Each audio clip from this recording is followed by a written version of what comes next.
Hi, everybody. Welcome to our GMAT Club channel. I'm Selby, and today we're talking to a student who did what many think is impossible. Well, that's what I think. He didn't buy an expensive 6-month course. He didn't hire a private tutor. Instead, he used GMAT Club and official resources and self-prepped his way to a massive 725 on the GMAT Focus Edition. Please welcome Thomas. Thomas, thank you so much for joining with us here today. Thank you, Selby. Give a quick intro to our viewers here. Hi, I'm Thomas. I'm from the UK, and I sort of took my GMAT a few months ago. And as Selby said, I scored 725 in mid-December. December 12th, as Yeah. mentioned. Yeah. I'm sure, like, I'm just displaying the scores here so that everyone gets a quick outline of when it started. And I can see that you started your prep a year before that. How did you go about the whole self-prep journey? What made you think that, let's do it this way and, not buy any course or not go the tutor route? What made you take that decision? Well, in terms of like the tutor sort of route, it's obviously it's sort of a financial thing, but in terms of why not go for a course, I just trial and errored it, and I guess did what worked for me and found some good strategies along the way, which I'm excited to share with everyone today. Yeah, let's go into the why of self-prep. Like you said that, of course, it was for the financial reasons. But what were, I think, the primary resources that really kept you on track? So obviously it started with like a diagnostic sort of mock test, right? And then because before that I didn't really know what the GMAT was. You sort of discover the GMAT and you do one of them straight away. That was like the obvious thing. Mhm.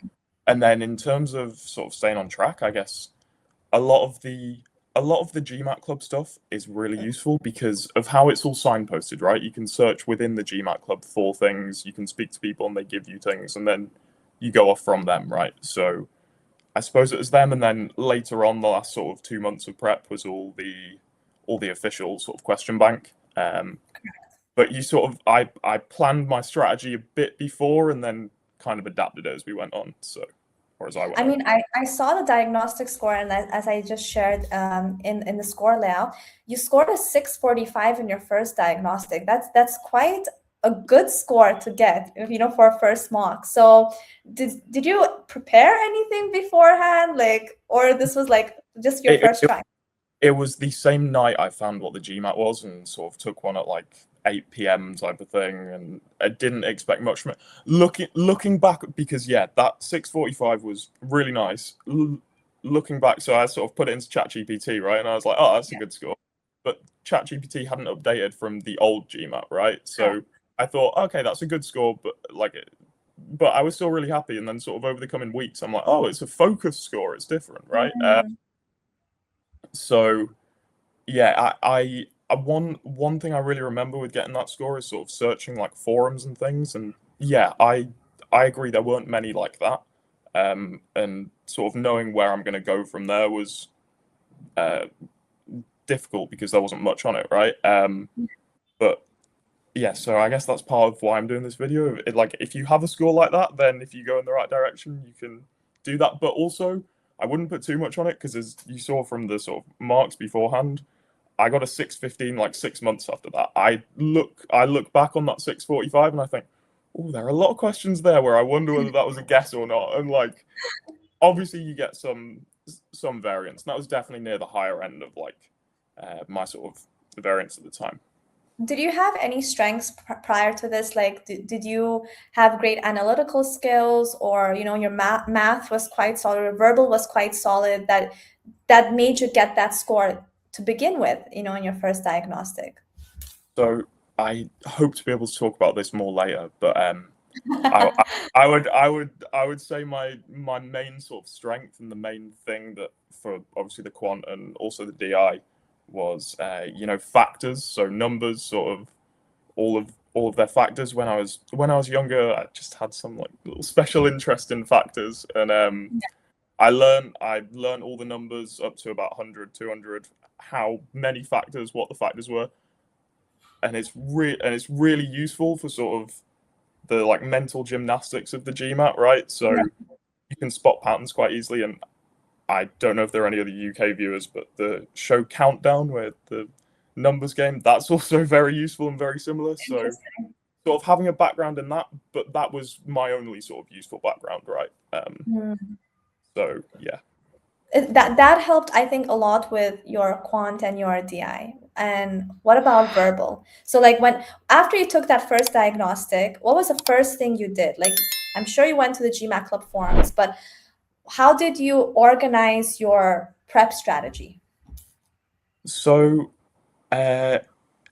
it was sort of the egg before the chicken with the GMAT, I'd say. This is potentially going off topic, but the GMAT, I'd considered sort of postgraduate education, but I found the GMAT before I found what course I want to do, right? So Mhm. it was sort of, this might be something I want to do in the future, and then using that to, and then sort of going from there, right? I don't know if that answers your question. Apologies.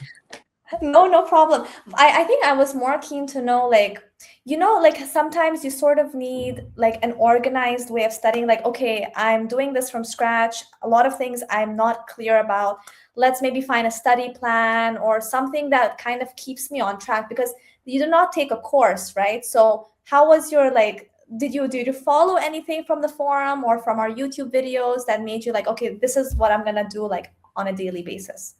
Okay, I understand. Sorry. So yeah, I didn't practice regularly until a Mhm. year later, right? Until sort of late August, early September of a year later. Mhm. So the whole first year was a few practice tests and maybe 300 practice questions total. Yeah. And it was more like investigative work about the test and about the exam, right? So Mhm. I'll reference one of your videos from Piyush Berrywala. Yeah, yeah, He yeah. spoke about the 99th percentile like test scorers and their strategies and stuff. It was a lot of that stuff, with sort of how best you can prepare for the GMAT without actually preparing for the content, right?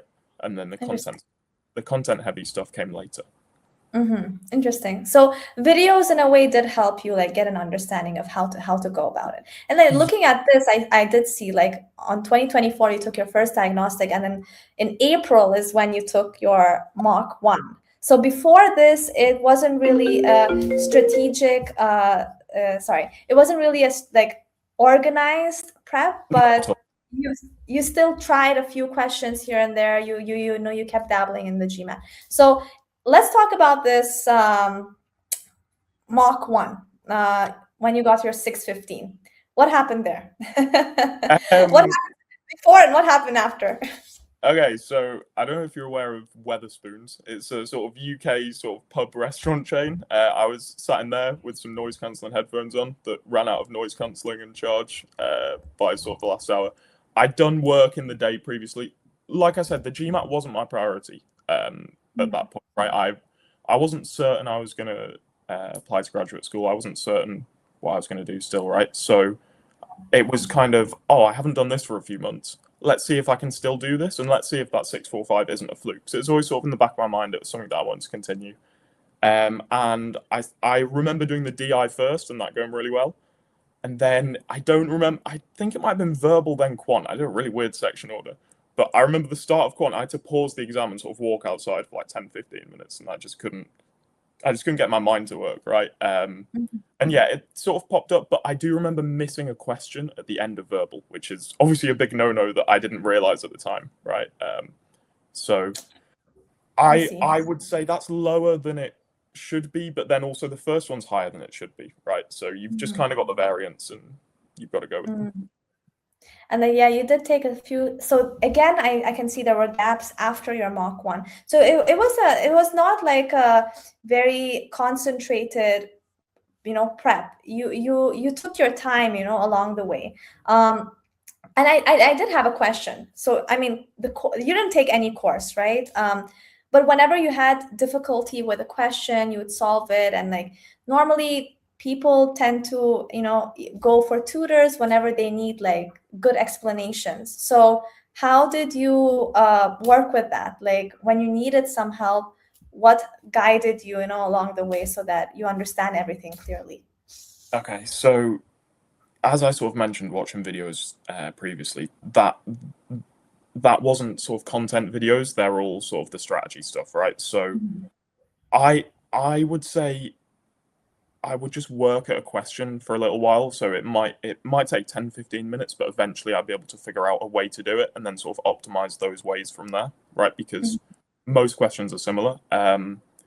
Whereas the only one that I did need the help with was verbal. So I found it quite difficult to understand a lot of the explanations on like the GMAT club website and just any sort of explanations in general, right? Mhm. So I used a lot of ChatGPT for verbal, which was useful. Oh, interesting. Yeah, because you can sort of mold it to your own sort of style of learning. But yeah, I would say if I'm stuck on a question and I can't do it, then I suppose I go and fix that knowledge gap.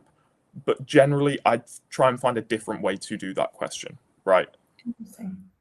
Do you remember the kind of prompts you would keep giving so that it makes you understand like explanations better? On ChatGPT or to myself, sorry. Yeah. With ChatGPT, like how would you go back and forth to understand the questions better?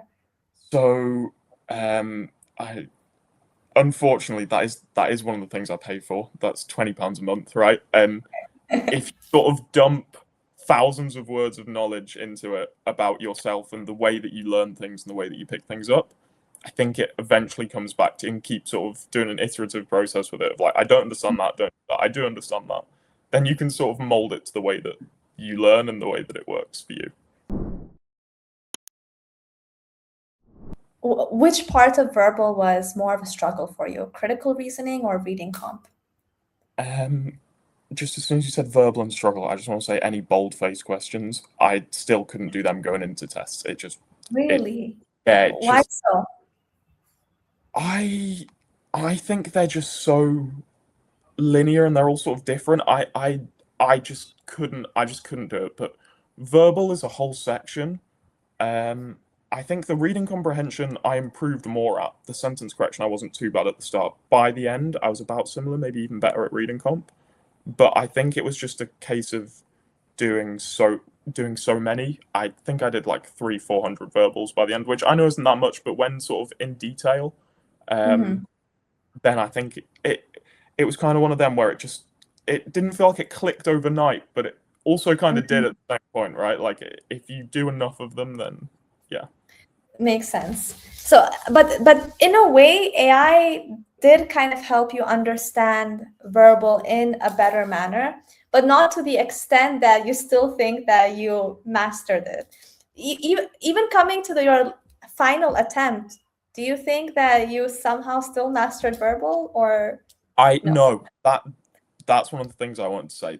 I definitely didn't master verbal. So with like the with like the quant section, for example, 21 questions, I think, right?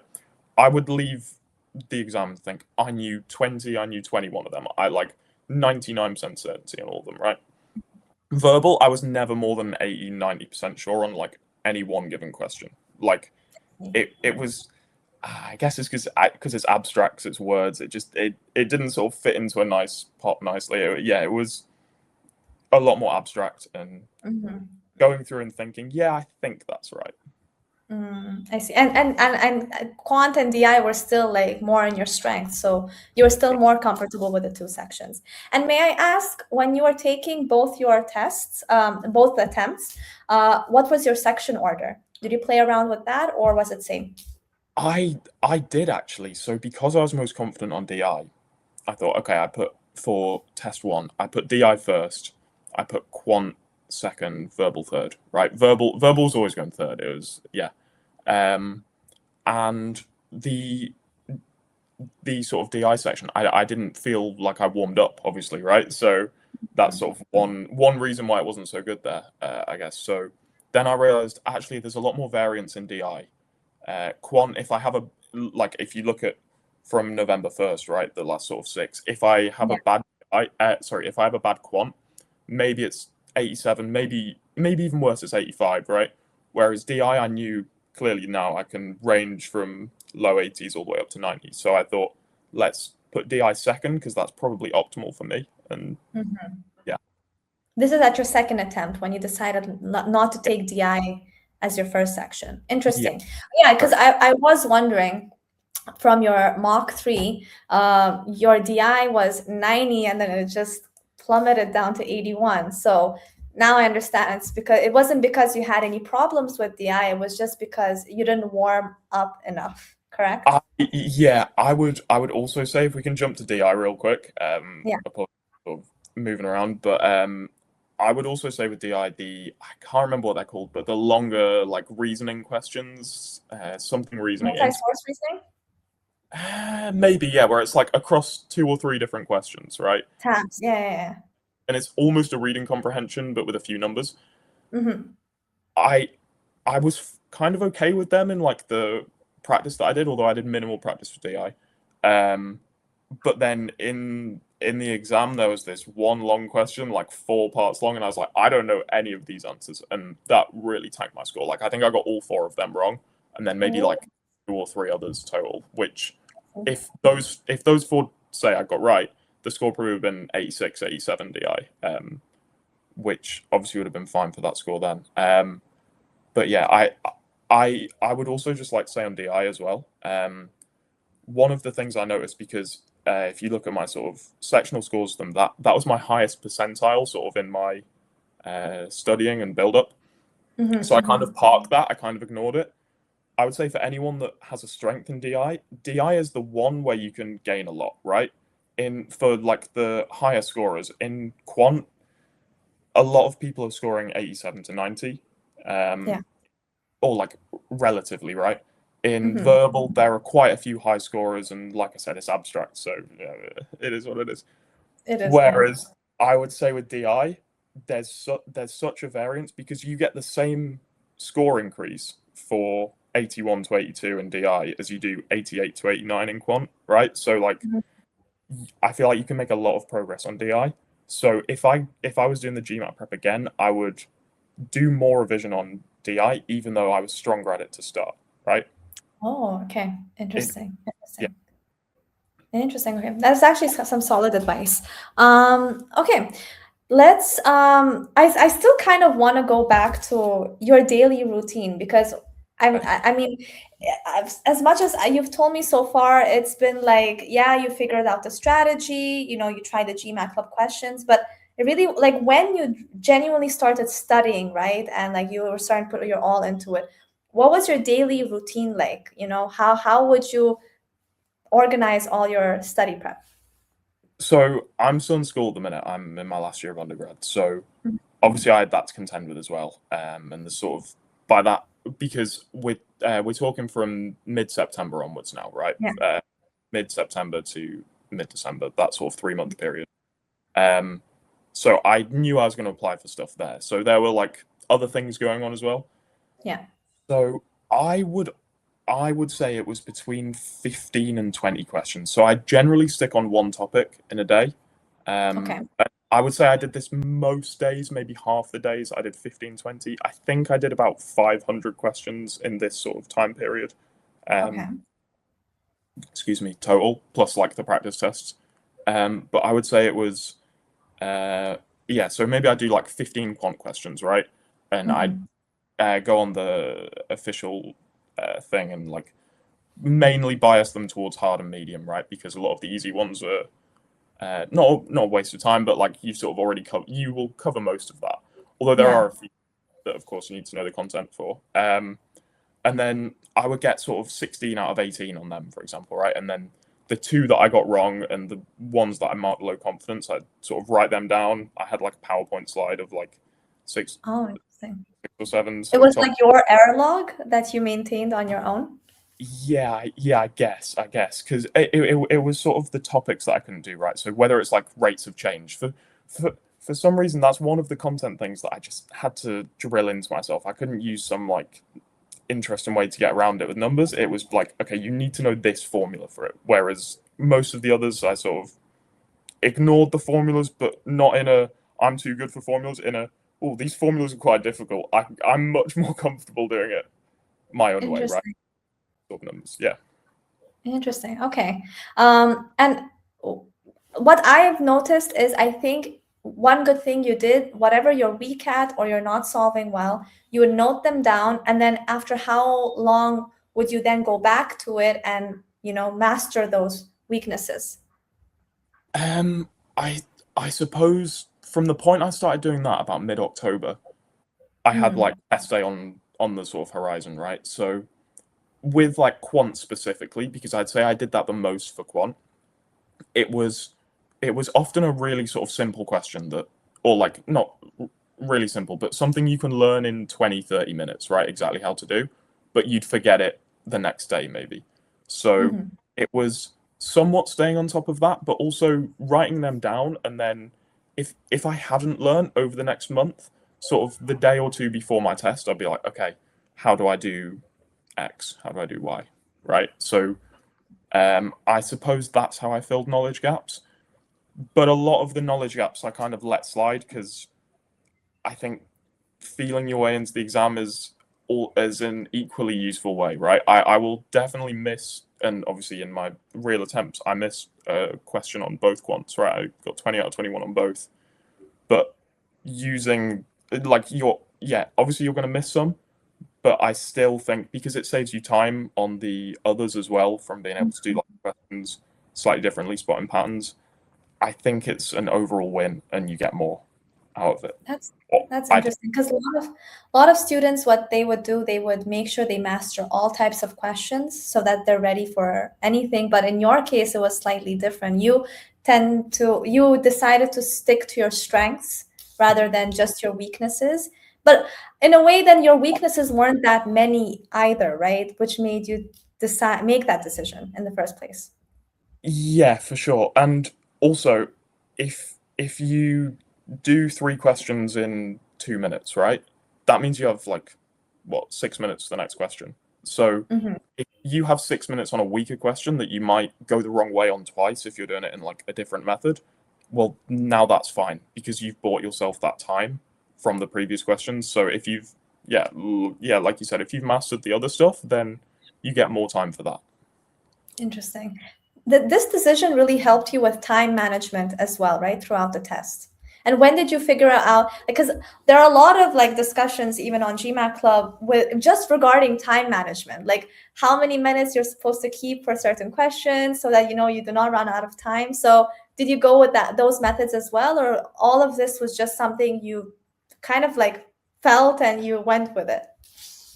Like I've kind of alluded to earlier, verbal was different in that Yeah. verbal felt like a different exam, right? So I did on verbal, and I used that sort of, like I said, Piyush's sort of 99 percentile score advice, right? I used that sort of thing for verbal, whereas for the others, it was okay. I know if I do these well and do these quickly, then I will have enough time, right? So I think I had like 5 minutes at the end of quant and a few minutes at the end of DI on like both exams, or it varied a bit, right? But I think the most important part about that strategy and the worst thing about that strategy, right, is that I have to be in the best sort of frame of mind and in like optimal performance, right? So I'm like trying to optimize how much water I drink, exactly what I'm eating. Like I from that 765 mock before my real exam, I made the exact same dinner for myself, right? Like down to like the end, which is probably over, in fact, it's definitely over the top, right? But I I kind of I don't want to say stumbled into a good score, like good mock scores, right? But I did that method, came into it without some real sort of backing of I know all of this right behind me. It was I've performed here because I've done this method, but it is Mhm. difficult, or it was difficult to sort of replicate, right? Um, Interesting. especially with Interesting. exam day nerves. Interesting. I'm just gonna bring back this table right here. Wait, yeah, like this.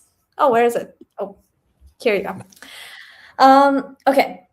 Now let's come back now to what happened after you took your first attempt. So your first attempt, I think, was definitely an eye opener in terms of all the things you changed. So one, you decided you're going to change your section the next time you take the test. Any other things that you learned with your first attempt that got you the 725 later on? Yeah, so I'm in a student house and I'm on the top floor and the room opposite me is empty, as in the guy didn't turn up, right? So Mhm. that's brilliant because I did mine online because I'm like 100, 150 mile away from the nearest test center. So I did it online. I thought, okay, brilliant. Let's have a completely empty room to do the exam in. Mm. Now, this will sound a bit silly, but then I sort of have road sounds. I have weird like noises from downstairs and stuff. And I think just being in an environment that you're comfortable with. So I took my second attempt right here, right? I and Oh. I feel like the environment that you're in that sort of scenario, and I didn't bother with exactly what I ate the time before on a good mock. I kind of let that forego, and then also I'd say the knowledge of the sort of beforehand, right? So when you're setting up your computer and everything like that, there's maybe 45 minutes of like brain time that you're using and like you using your brain doing something new that you've never done before, talking to your proctor, being Mhm. able to sort of do that in autopilot because I did it 2.5 weeks before also helped me. And like I said, that's not the reason the 675 was bad, but or wasn't what I wanted, right? But the 81 DI, I think a lot of that came from it, right? Some of it Mm. was lack of knowledge on that like section, but a lot of it also was performance related. Do you feel like if you would have stuck with the second attempt where you did the section order of quant first, if you would have attempted that same section order in your first attempt, do you feel like your score would have definitely been higher than Yeah, I've never considered that. I think so, but I also think the sort of lottery and the role of the exams, right? That DI section just was not suited to me. Like I've spoken about the stuff I can do and the stuff I really like, but then there's definitely stuff I cannot do as well. So that DI section was not suited to me, but yeah, I definitely, there were questions thinking back that like I just should have got, especially early on in the DI section. Obviously, if you yeah. mess them up early on, then you're going downhill. So yeah, I think maybe 695 ish, maybe 705. But Mhm. then then that's a debate of do I take another exam or not, right? That's Because the sort of mocks. So that's true. that makes Um, but and your DI questions, because you said like there were types of questions that you're just not comfortable with in your first attempt. In your second attempt, did you get more questions that were in your range and you felt more comfortable solving? yeah, for sure, for sure. Like I said, the sort of longer, almost reading comprehension ones, definitely weren't sort of my forte. Yeah. But yeah. I don't want to talk too much about the exams, right? But yeah, Yeah, sure, definitely there were easy ones. makes sense. Let's now talk about the other two mocks. So you've taken the first diagnosis, second, except I think you didn't take the sixth mock, right? But you took the Yeah. rest five throughout your prep. So once you were done with your first attempt, did you immediately decide, okay, next month I will take the exam? And how did your strategy change from then on? So I was really hoping to get it done in one attempt, right? The financial cost and like the opportunity cost of like because all of my sort of deadlines were early to mid January, so Mhm. I was like, oh, do I? But having got this 765 like a few days before, I was like, okay, probably not. I think I want to do it again. Mhm. And yeah, sort of always taking it again was the plan at that point. And I sort of had a week off. Actually, I had 2 weeks off from mock tests, I guess, but I had like a full week, maybe week and a half off, sort of GMAT in general. Sort of built it up again, did some more practice tests, and then obviously did that first mock 7th of December, and then I think I booked the test that night. I was like genuinely, I remember seeing that 765 come up the second time, and just being like, ugh, why couldn't I have done that like 2 weeks ago? Right? Booking it like for like a few days later, basically as soon as you could. That worked around sort of my study schedule and stuff. And then yeah, doing that 745 was actually from December 9th and December 10th because I didn't want to like I don't know, tire myself out for like performance, right? So I think I did Mm. one on the 9th and then I did the other two on the 10th, and I was like, yeah, combine those scores, looks good. Let's. yeah, let's just do it. Any new resources that you use or any new videos you watched that really helped, help you out? I annoyingly want to say no. I want to say just using the question bank was super useful, and sort of going through that question bank and going over your notes. And obviously, after my first attempt, I could see which questions I got wrong. Not the question, but I could see which ones it was, right? And if you can remember some things about the question, then that's useful, and you can sort of incorporate that into your study. But as I've kind of alluded to before, from mid-November onwards, I knew I had the sort of knowledge and ability to do it. It was optimizing the performance for that day, right? And then in the end, it was de-optimizing it because I've sort of gone over the top and put too much pressure on myself, right? Because that December 12th one, I maybe could have squeezed another one in like right around New Year, but then that would have hurt my essays, right? So yeah. I also saw you took the GMAT club tests. I wanted to know, what was your feedback compared to the official mocks? What do you think about the GMAT club tests and the score that you've got? So I remember getting that 705, and that was probably the happiest I'd been over like the whole journey, right? Because if you see before that, with like the sectional test before that, my quant was 77. It's like 40%. Like, oh no, I've just got worse, because the three before I had just got worse, right? And I'd not done loads of prep throughout the year, but yeah, so I sort of knuckled down for like a month and a half. Took the GMAT test. I was like, oh, brilliant! And then I went straight on. I think I messaged BB and I was like, how useful are these exams? Like, how much do they predict stuff, right? We've all been there.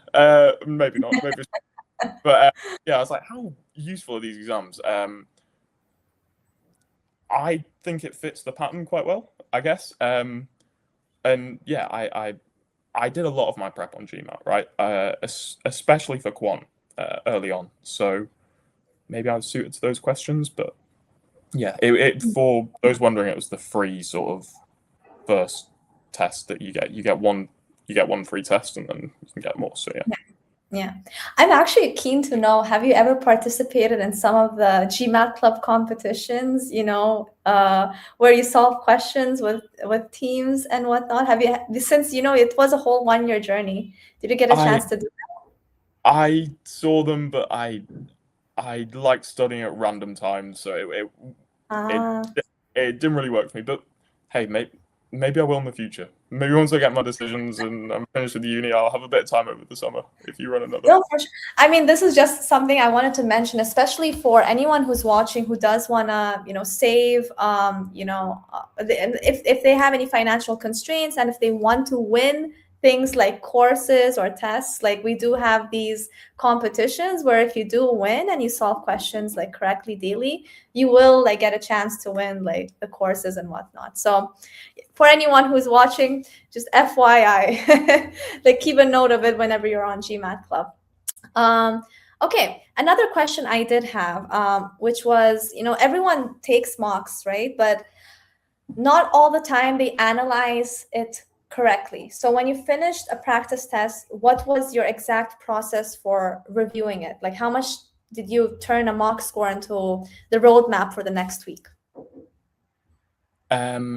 Yeah, so I know this is something I have quite a strong opinion on. I know a lot of people do the mock test and then go to sleep or go and do something else in the day. I think you have to do it the same day, because I don't think you can remember what you were thinking on each question, right? So if I get a question right, but I've just gone the complete wrong direction, well, that's effectively wrong, right? Like I'm not going to get that right again. So yeah, sort of going over the questions and flicking through them and thinking on each one. And again, I didn't do this on verbal so much because I found verbal more difficult, but on the other two, sort of you flick through all the questions, read it quickly and go, did I feel very confident with that? If yes, did I get it right? Okay, forget it, move on, go to the next one. If it doesn't tick both of those, then sort of go further with it, I would say. Okay. I think we've covered majorly the entire prep journey. Now walk us through, the final big day. How was it like? I'm sure you were nervous because, you did not want to take more attempts. So what was Mm. going in your mind, and how was it like seeing that 725? It was pretty good. Yeah, I knew it was sort of within me. I just knew I just had to do like a pretty decent day. I I actually thought during the break between DI and verbal, I thought, oh, I might have like I don't know where I've got a question wrong, right? So part of me and then I thought verbal went well. So part of me when it came up, I was actually disappointed and like I called like I called my girlfriend, I called my family, and I said, oh, I might take it again, and then they were like, no, what are you doing? So yeah, but it was satisfying sort of a couple of days or a couple of hours after, but. I Of course. I think at that point for like the last month or two, like I was just so even if I wasn't doing it much per day, most of what I was thinking about each day was the GMAT, right? And it was like, oh no, I'm just so locked in. So yeah, sort of anything other than exactly right. Yeah yeah. But I'm sure it felt incredible seeing that. You were like, okay, yay, I'm No, done. no, annoying that everyone says it for everything, right? Once you get here, you'll feel that it's it's not the most of the best parts of the when you make big improvements during sort of the test. But I don't know, that might be a me thing. It's probably a me thing. You just a little bit think maybe I should take it again, just No, for like even now, even like I don't need it anymore. Like I'm like, ooh, if it was free, I might do it. maybe, But maybe. no. Oh my God, someone should sponsor it just to like try it out No, no. for Although fun. although what I would say is I did really enjoy the whole process and stuff, right? And I just want to say on this call, first of all, thanks to GMAT Club, and if anybody feels that they can learn in that sort of similar way to me, then please reach out to me. I'll put a comment underneath the video for where you can, and I'll be more than happy to tutor one or two of you. And I already have with one at the minute, so I would really like to sort of help and give back in that way because Of there course. was there were so many resources from everyone. So yeah, because I also did really enjoy the GMAT. No, well, yeah. With your long journey, I'm sure you did. Yeah. But I mean that's very kind of you, and like he meant, like Thomas said, guys, please do comment. I'm sure there are a lot of viewers out there who are most probably in a similar journey. They're feeling overwhelmed, doing all of the self prep. Thomas, what final advice, do you have for viewers who are in that same boat as you were before? First of all, you don't need tons of money and tutors and courses to do well for sure, but you've got to backfill that with knowing the strategy and knowing the exam sort of inside out, right? So if you don't know exactly how many questions, how much time you have, what the question order likely is, what the all not all the topics, but get your broad brush out and know 95% of the topics and know be ready to not be ready as well, and sort of understand the GMAT by looking at external things from it and people's different perspectives, such as this on it and all the other ones on the channel, right? If you can understand the GMAT before you take it, then you don't need the prep courses because at that point it's just the content, which I I believe you can do by yourself. But if not, there's loads of great resources on the GMAT Club website and loads of great videos as well to learn a lot of the things from.